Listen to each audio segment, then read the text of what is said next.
Hello friends, welcome to my healing recipes Tamil channel. இன்னைக்கு நம்ம healing recipes சேனல்ல என்ன பார்க்க போறோம்னா, எல்லாருக்குமே மோஸ்ட்லி தெரிஞ்ச முருங்கைக்கீரை பொரியல் தான் பார்க்க போறோம். இதுல இருக்க பெனிஃபிட்ஸ் என்னன்னு பார்க்க போறோம். அயன் சத்து ரொம்ப கம்மியா இருக்கிறவங்க கண்டிப்பா இந்த ரெசிபியை வாரத்துக்கு ஒரு 3-4 டைம் செஞ்சு சாப்பிட்டு பாருங்க. கண்டிப்பா இன்க்ரீஸ் ஆகும். அது மட்டும் இல்லாம இன்னும் கொஞ்சம் டேஸ்டா இதை எப்படி செய்யறதுன்னு பார்க்கலாம். வாங்க இப்ப வீடியோக்குள்ள போகலாம்.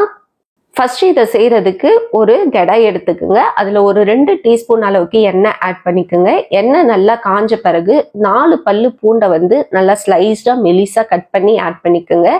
இதை ஃபர்ஸ்ட் லைட்டா வதக்கி விட்டுடலாம். இப்போ இது வதங்கின பிறகு இது கூடவே ஒரு 1/2 டீஸ்பூன் அளவுக்கு கடுகு சேர்த்துக்குங்க. காரத்துக்கு ஒரு 4 காஞ்ச மிளகாவை கிள்ளி ஆட் பண்ணிக்கலாம். ஒரு பெரிய வெங்காயத்தை பொடியா கட் பண்ணி சேர்த்துக்கிட்டு நல்லா வதக்கி விட்டுருங்க. வெங்காயம் நல்லா கலர் மாறின பிறகு நான் இன்னைக்கு ஒரு 2 கைப்பிடி அளவுக்கு முருங்கைக்கீரையை ஆட் பண்ணியிருக்கேன். முருங்கைக்கீரை வாஷ் பண்ணும்போது மஞ்சள் தூளும் உப்பும் சேர்த்து நல்லா வாஷ் பண்ணிக்கோங்க. ஒரு 3-4 டைமு வாஷ் பண்ணிட்டு தண்ணி எல்லாம் வடிச்சிட்டு இதில் ஆட் பண்ணிக்கோங்க. இதை நல்லா ஒரு 2 நிமிஷத்துக்கு வதக்கி விட்டு கீரையெல்லாம் லைட்டாக பாதியாக மாறின பிறகு இது கூடவே ஒரு 1/2 டீஸ்பூன் அளவுக்கு மஞ்சள் தூளும் 1/2 டீஸ்பூன் அளவுக்கு மிளகு தூளும் சேர்த்துக்கிட்டு தேவையான அளவுக்கு உப்பு சேர்த்து இதை நல்லா மிக்ஸ் பண்ணி விட்டுடலாம்.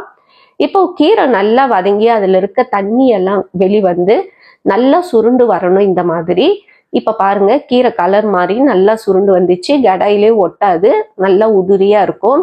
இந்த மாதிரி வரும்போது நான் இதுல இன்னைக்கு முட்டை ஆட் பண்ணி செய்யறேன். உங்களுக்கு விருப்பம் இருந்தா நீங்க இதை ஆட் பண்ணிக்கலாம், இல்லைன்னா இதோட இதை ஸ்கிப் பண்ணிக்கலாம்.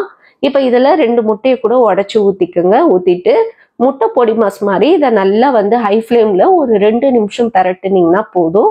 நம்மளுக்கு முட்டை பொடி மாஸ் மாதிரி நல்லா ரெடி ஆயிடும். இப்போ இதுல நான் இன்னொரு பொடி ஒன்று சேர்க்க போறேன்.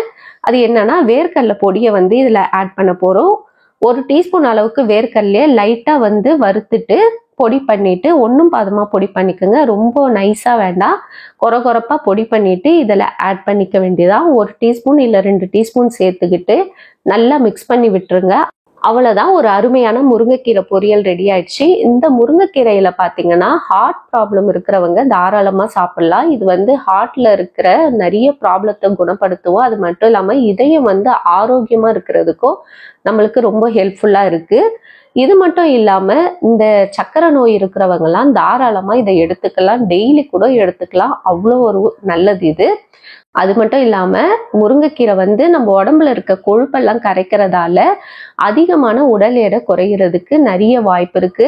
ரொம்ப ஆரோக்கியமான இது ரெசிபி இது. அது மட்டும் இல்லாம அயன் சத்து அதிகமா இருக்கிறதால ரத்த சோகை இருக்கிறவங்களுக்கு இது ரொம்ப ஹெல்ப்ஃபுல்லா இருக்கும். ரத்தத்தை இன்க்ரீஸ் பண்றதுக்கும் நம்மளுக்கு ரொம்ப ஹெல்ப்ஃபுல்லா இருக்கும். கண்டிப்பா இந்த ஹெல்த்தியான ரெசிபியை நீங்களும் ட்ரை பண்ணி பாருங்க. இந்த வீடியோ உங்களுக்கு பிடிச்சிருந்ததுன்னா மறக்காம லைக் பண்ணுங்க, ஷேர் பண்ணுங்க, சப்ஸ்கிரைப் பண்ணுங்க ஃப்ரெண்ட்ஸ். இன்னொரு வீடியோல உங்களை சந்திக்கிறேன். பாய் பாய் ஃப்ரெண்ட்ஸ்.